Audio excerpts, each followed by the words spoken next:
Entonces mas también se habla quechua en Tarija. Mas, hay 4 lenguas entonces en Bolivia. Sí.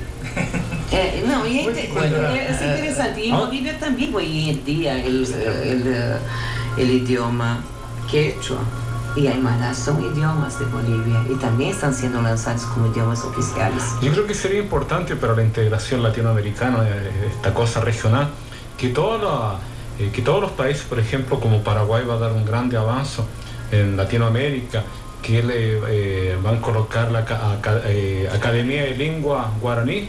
Entonces cada país también tendría que tener su propia academia de su lengua autóctona, porque en el final los pueblos originarios son los pueblos que prácticamente fueron los que independizaron, no independizaron nada, ni colonizaron, porque ellos ya vivían ahí. Tal vez eso sería en cuanto el idioma, a diferencia de los otros países, signifique sentimiento y emoción. Pero la realidad es otra muchas veces, ¿no? Tanto en Perú y en parte de Bolivia, bueno, sobre todo en Perú, hablar quechua o aymara limita a un pequeño grupo que muchas veces es discriminado porque no es oficial la lengua. A diferencia del paraguayo, que es oficial, que el 80% lo habla. Y ahí viene mi pregunta, Mari, ya te cambié de nombre. ¿Qué pasa cuando el migrante paraguayo que habla el guaraní sale de su tierra y viene aquí al Brasil? ¿Él debe o no debe mantener? ¿Mantiene o no mantiene? ¿O se siente presionado, como lo decía la doctora Ruth, ¿no? Porque aquí algunos hablan aymara, de repente tienen una siguiente generación y cortan este vínculo que los une, que es el guaraní. Tal vez porque están en otras tierras. ¿Debería o no mantener? ¿Cuál es tu opinión al respecto, estas nuevas generaciones?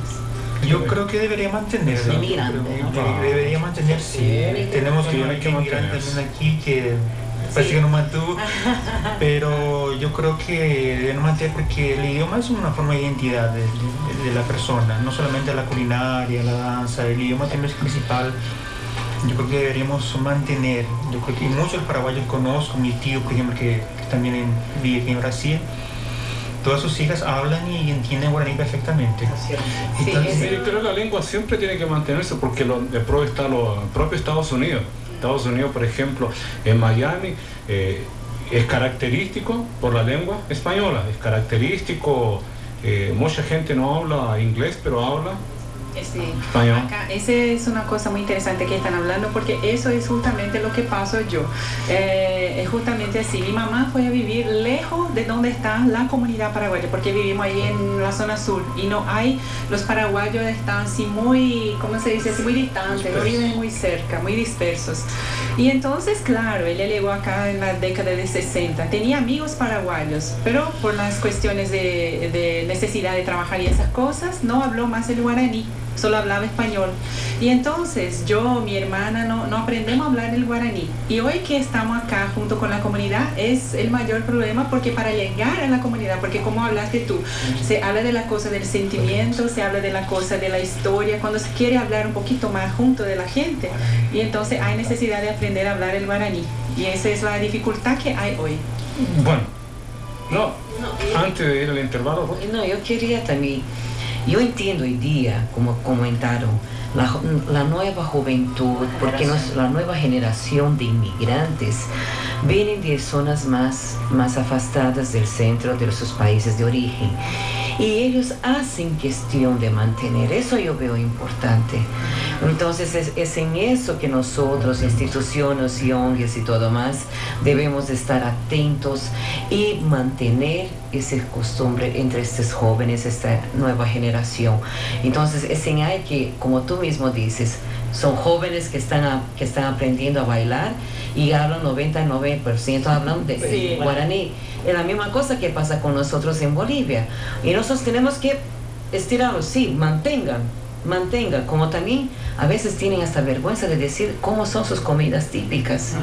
Y lo quieren mantener y nosotros lo mantenemos. No bailar. Es eso. Entonces es importante caracterizar, y eso que veo importante en la pastoral, que nosotros tentamos rescatar y mantener vivo nuestras tradiciones y lo que somos. Nuestra cultura. Nuestra cultura. Eso es importante. Bueno. cositas que es muy interesante. Con la lengua guaraní también se ven algunas costumbres. Cuando se habla en guaraní, ya te llama para sentar, para tomar el tereré, y ahí sigue la conversación. Cuando solo habla castellano no camina. Bueno, 19 horas y 15 minutos, esa próxima música es del grupo Tupaí, Viva mi Patria Bolivia, en guaraní. Bolivia. Y el programa Latinoamérica Noir. Latinoamérica Iture. Que aprieto. Iture, Beto. Iture. Se va la primerita.